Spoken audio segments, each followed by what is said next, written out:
아멘. 자, 우리 28장에서 이 제사장 옷에 대해서 살펴보고 있습니다. 제가 드렸던 것 이렇게 가지고 계시면 보시면 더 쉽게 이해가 됩니다.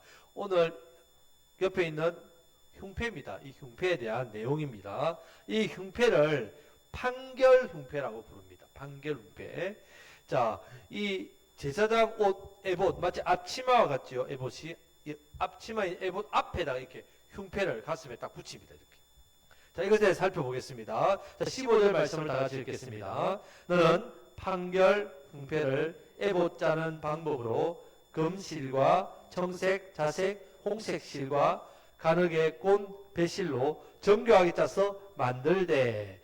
아멘. 자, 에봇 앞가슴에 주머니 같은 거 만들면 주머니. 자, 주머니 같은 것을 하나 딱 붙이겠습니다. 이렇게 붙이겠습니다. 자, 그것의 이름이 판결 흉패입니다. 자, 가로 세로가 한 뼘쯤 됩니다. 한 뼘쯤 이렇게 한 뼘쯤 이렇게 됩니다. 자, 거기에는 12개의 보석, 이 한 줄에 3개씩 4개로 4줄로 12개가 딱 이렇게 붙였습니다. 딱 보석을 안 떨어지게 정확하게 딱 붙였습니다. 자, 이번에 16절 20절 말씀을 다 같이 읽겠습니다. 길이와 너비가 한 뼘씩 2겹으로 네모 반듯하게 하고 그것에 4줄로 보석을 물리되 첫 줄은 홍보석, 황옥, 녹조옥이요. 둘째 줄은 석류석, 남보석, 홍만호요.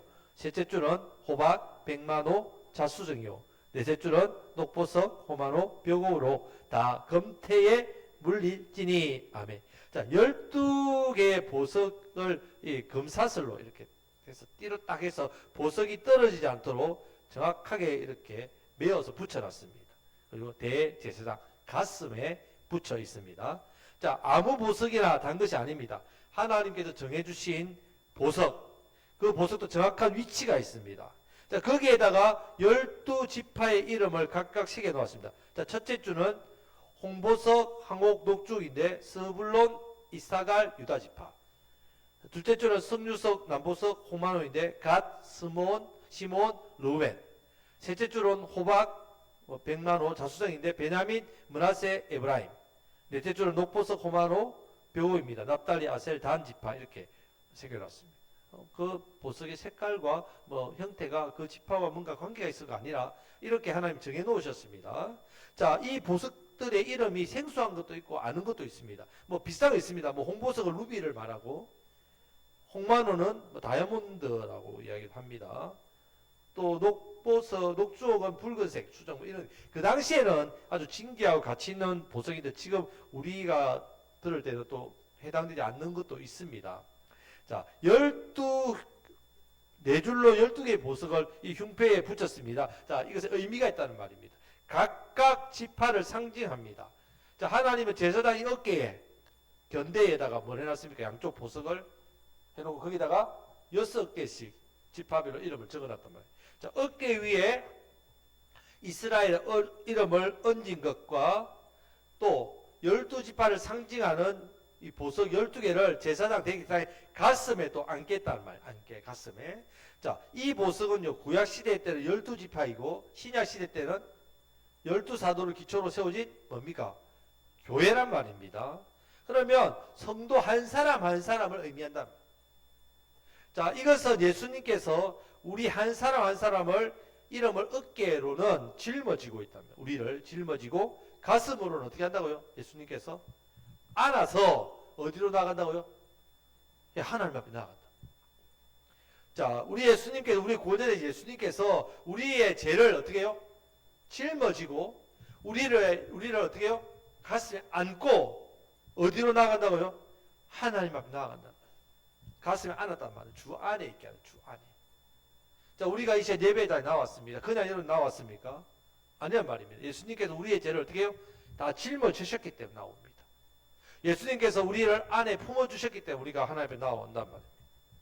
그리고 이 보석은 흉패에 견고하게 붙여있습니다. 절대로 안 떨어지도록. 이 보석을 붙인 판은요, 아주 값진, 정교하게 수놓은 수공품입니다. 금태를 둘러가지고 이게 떼지지 않도록 강력하게, 견고하게 붙였다는 말이에요. 대제사장 가슴에 견고하게 붙인 이유는요, 철저하게 어떻게 해요? 책임져 주시겠다는 뜻입니다. 금은 믿음을 상징하죠. 금 같은 순수한 믿음, 경건, 금은 믿음을 상징합니다. 자, 성도가 예수님의 가슴에 붙어 있으려면 어떻게 된다고요? 뭐가 있어야 된다고요? 믿음. 금태로 둘렸다는 말은 믿음이 있어야 된다. 우리가 주 안에 예수님의 가슴에 붙어 있기 위해서는 오직 무엇이 필요하다고요? 믿음. 믿음 안에 사는 것이 우리가 항상 예수님 안에, 예수님 가슴 안에서 사는 비결입니다. 혈통이나 신분이나 공로나 지식이나 능력이나 세상 어떤 것으로도 하나님께 속할 수 없습니다, 여러분. 오직 무엇으로만? 믿음으로만. 십자가를 믿는, 십자가의 죽으심과 부활을 믿는 이 믿음, 예수님이 나의 구원자 되신다는 이 믿음, 이 믿음으로만 죄인 우리가 하나님께 속할 수 있고요, 하나님의 나라에 들어갈 수 있습니다. 자, 날마다 믿음으로 주 안에, 예수님 가슴 안에 살아가시기를 주님의 이름으로 축복합니다. 아멘. 자, 이 보석들은 하나도 같은 게 없습니다. 다 다릅니다. 색깔도 다르고 모양도 다르고 빛도 다릅니다. 각각 색깔과 모양과 빛이 다르지만 그 빛이 하나로 합쳐져서 어떻게 해요? 대제사장 가슴에서 빛나게 보석이 빛을 받으면 어떻습니까? 빛나지요. 이렇게 빛나게 했단 말이에요. 자, 하나님께서 우리 각자에게 은사를 다양하게 주셨습니다. 은사는 다릅니다. 똑같이 생긴 분 아무도 없습니다. 똑같은 기질 아무도 없습니다. 똑같은 성량 아무도 없습니다. 다 다르단 말이에요. 교회는 다릅니다. 다양성과 하지만 다르지만 누가 하나 되게 하신다고요? 성령님이 하나 되게, 통일성이 있단 말이에요. 자, 다르지만 하나 되게 하셔서 하나님의 영광을 어떻게 해요? 나타내도록 하나님께서 사명을 주셨단 말이에요. 이 교회의 사명이랍니다. 우리를 보석처럼 귀하게 여겨주시는 하나님, 보석처럼 귀하게 여기시는 하나님께서 우리를 하나 되게 하셔서 하나님의 영광의 빛을 세상에 비추도록 이렇게 하셨다는 말입니다. 하나님 아버지께 감사 영광을 더욱더 올려드리시는 저와 여러분들 되시기를 주님의 이름으로 축복합니다. 아멘. 자, 28절 말씀을 이제 다 같이 읽겠습니다. 청색 끈으로 흉패 고리와 에봇 고리에 깨어 흉패로 정교하게 짠 에봇뜻 위에 붙여 떨어지지 않게 하라. 아멘. 청색은 무엇을 상징한다 했습니까? 청색. 하늘에서 오신 예수님. 하늘 색깔 청색이죠. 또 하늘로 올라가신 예수님 상징합니다. 자, 예수님께서 우리의 대제사장 되시죠. 우리를 위해서 지금 또 사역을 하고 계십니다. 이 땅에 오셔서도 말씀을 가르치고 천국 복음을 전파하시고 치료하시고 또 가난한 자들 그렇게 하나님 가르치시고 치유하시고 이렇게 복음을 전하셨단 말입니다. 이 사역을 하셨는데 지금도 우리를 어떻게 해요? 그 사역을 맡기셨잖아요. 맡기실 때에 어떻게 해요? 정교하게 있는 에봇띠에 붙여가지고 어떻게 하지 않도록 떨어지지 않게 하고 계시다. 지금도 저와 여러분들이 믿음에 떨어지지 않는 이유가 뭡니까? 내가 믿음 잘 잘하니까요. 천만의 말씀. 베드로가 믿음에서 떨어지지 않도록 예수님께서 뭐 하셨댔습니까? 내가 너를 위해서 기도했다. 마귀가 밀가부르듯 너를 삼키려고 할 때 예수님이 어떻게 하셨다고요? 기도해 주시다. 지금도 하늘 보좌 우편에서 우리 위해 중보하신 예수님의 그 기도 때문에 저와 여러분들 믿음이 떨어진다 안 떨어진다? 안 떨어진다. 물론 넘어집니다. 실수에 넘어집니다. 자빠집니다. 하지만 아주 엎드러지지 않겠습니다. 일어선다. 어떻게 일어설 수 있습니까? 무슨 넘어졌을 때 뭐 보약을 먹어 일어납니까? 누가 기도해 주시니까? 우리 예수님께서 주님께서 우리를 위해 기도해 주시기 때문에 우리가 넘어졌지만 다시 일어난단 말입니다. 견고하게 우리를 붙들고 계시다는 사실을 믿으시기를 주님의 이름으로 축복합니다. 아멘. 자, 판결 흉패는요, 우림과 둠빔을 두는 지갑과 같습니다. 이 가슴에, 여기에 저는 지갑이 있는데, 마치 가슴에 지갑과 같습니다. 자, 흉패는 두 겹으로 했어요. 두 겹으로 해야 주머니가 되죠. 주머니가 그렇게 만들어져 있습니다. 네모 반듯하게 만들었습니다. 겉면은 12보석으로 붙여있고, 안감과 중간, 그 겉감 중간에 공간이 있어가지고 지갑 역할을 하는데 거기에 우림과 둠빔을 둡니다. 이것을 판결. 자, 하나님께 와서 뜻을 구할 때에 자, 대대하게 기도하고 하나님께 뜻을 구하면서 열었습니다. 나와서 우림이 나오면 예스고 둠빔이 나오면 노란 말입니다. 그렇게 판결한단 말입니다. 자, 그래서 이 가슴의 보석판을 판결 흉패라 부릅니다. 자, 30절 말씀을 다 같이 한번 읽어보겠습니다. 너는 우림과 둠빔을 판결 흉패 안에 넣어 아론이 여호와 앞에 들어갈 때에 그의 가슴에 붙이게 하라. 아론은 여호와 앞에서 이스라엘 자손의 흉패를 항상 그의 가슴에 붙일지니라. 아멘. 자, 대제사장이 성소에 들어갈 때는 반드시 뭐 해야 된다고요? 흉패 안에 뭘 넣고 해야 한다고요? 우림과 둠빔을 가서 하나님 기도. 레위기 8장 8절 말씀에서도 흉패를 붙이고 흉패에 우림과 둠빔을 넣고, 자, 백성들의 재앙을 들고 또 여러 가지 상황들을 돌아가서 하나님 기도할 때 그것에 하나님 응답을 구한단 말입니다. 자, 우림과 둠빔을 무엇으로 만드는지에 대해서 정확하게 기록되지 있지 않습니다. 뭐 일반적으로 금속으로 만들었든지 보석으로 만들었든지, 마치 뭐 우리가 주사위 같이 들어가서 꺼내면 딱 이렇게 이렇게 표시가 난다는 말이에요. 뭐 어떤 구슬이 하기도 하고 뭐 여러 가지가 있습니다.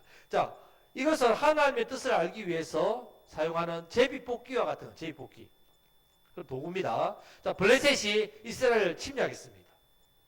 사무엘상 28장 6절 말씀 보면 사울이 하는 말이, 사울이 말합니다. 여호와께 묻되 여호와께 묻자오되 여호와께서 꿈으로도 우림으로도 선지자로도 그에게 대답하지 아니하심으로, 우림으로 이렇게.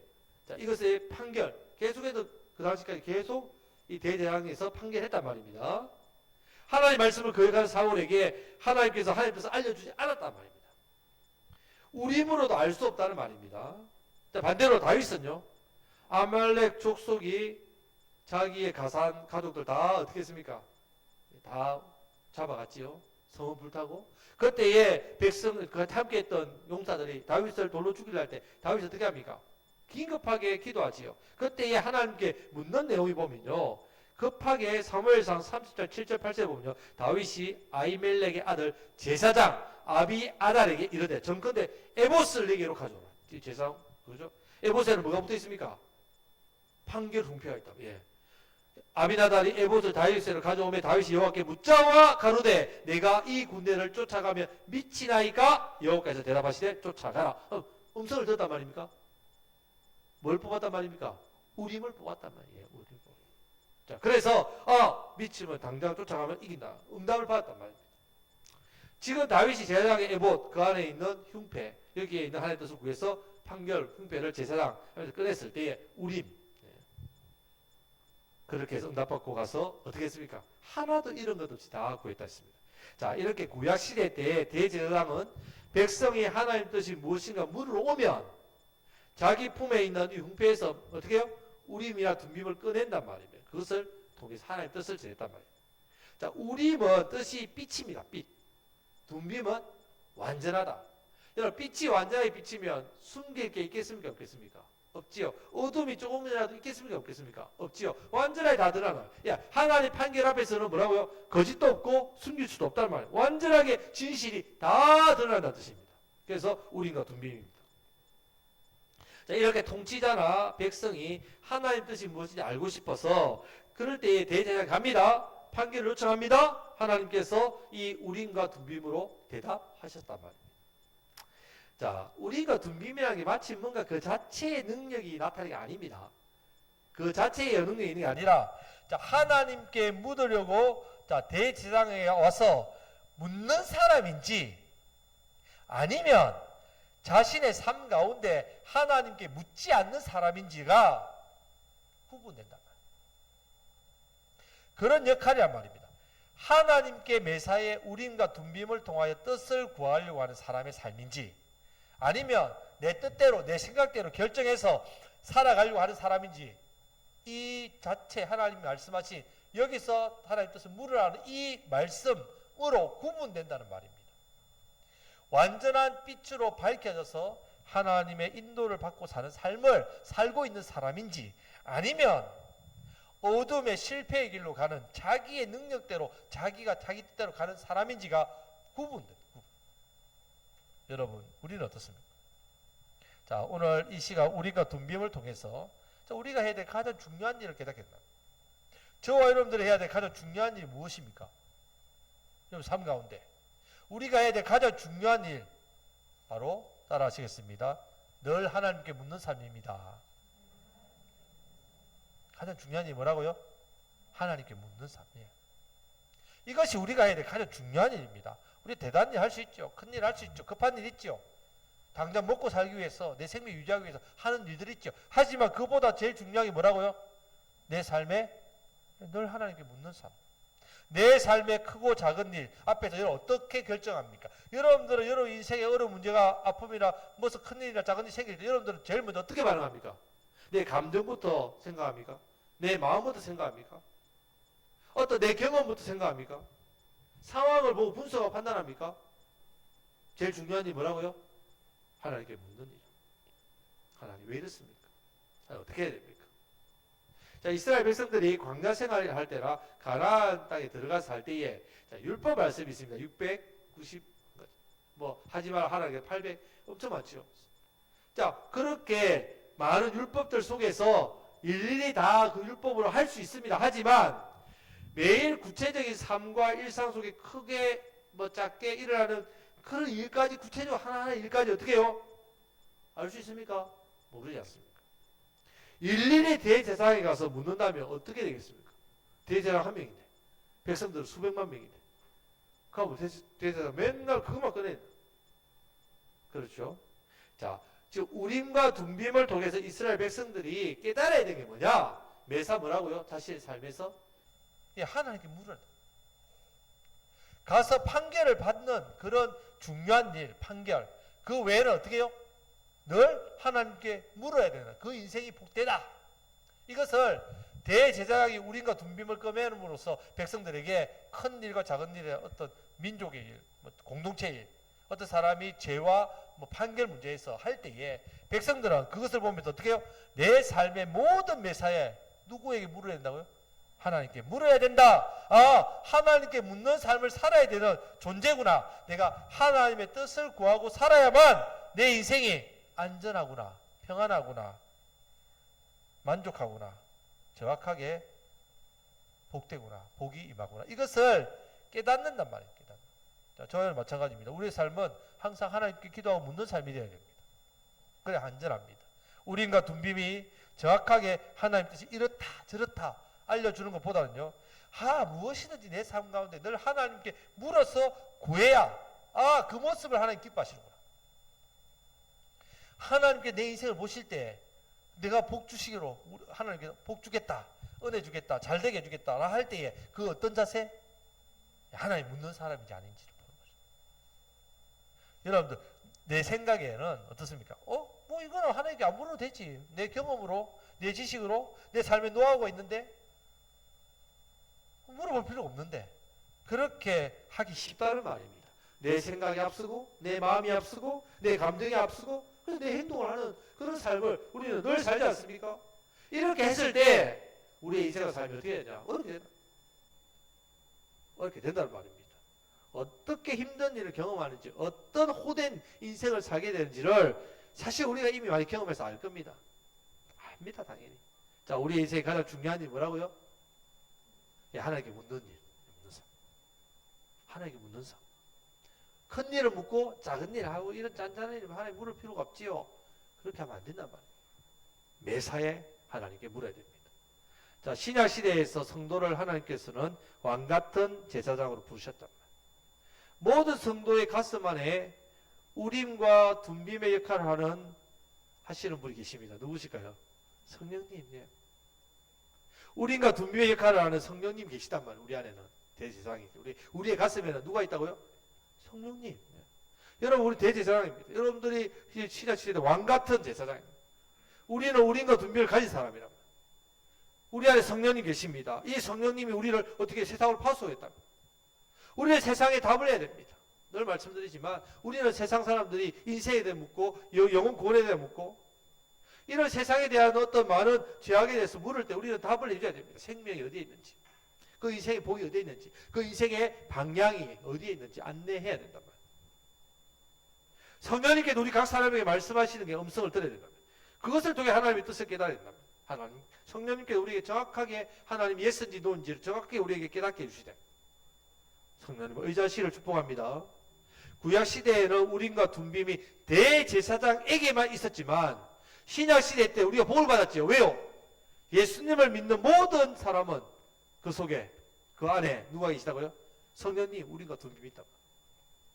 언제든지 어디서든지 내가 하나님 뜻을 알고자 뜻을 구하기만 하면 언제든지 가르쳐 주시고 인도해 주시는 분, 우리 성령님이 내 안에 계시단 말이에요. 보혜사, 우리를 보호하시고 은혜 주시고 가르쳐 주시는 성령님. 요한복음 14장 26절 말씀에서 보혜사 곧 아버지께서 내 이름으로 보내실 성령, 그가 너희에게 모든 것을 가르치시고 내가 너희에게 말한 모든 것을 생각나게 하시리라. 아멘. 보혜사 성령님이 우리에게 바르게 인도하도록 이끌어 주신다면, 깨닫게 해주신단 말이에요. 이 말씀대로 날마다 우리에게를 인도해 주셔서 날마다 빛과 완전한 길, 우림과 둠빔, 이 길로 인도해 주시는 분 누구시라고요? 성령님.